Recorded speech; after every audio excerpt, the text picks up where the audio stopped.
They're in the mating process. It may look like they're hugging, but this is how bettas breed.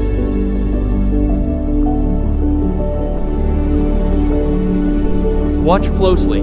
Those tiny white dots are eggs released by the female betta. The male quickly catches them before they hit the bottom and carefully places them into the bubble nest above.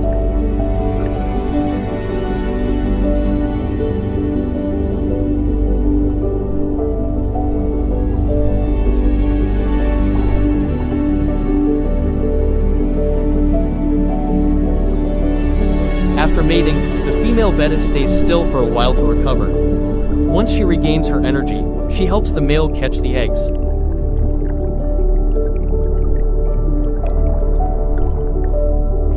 Like and subscribe for more cool fish videos.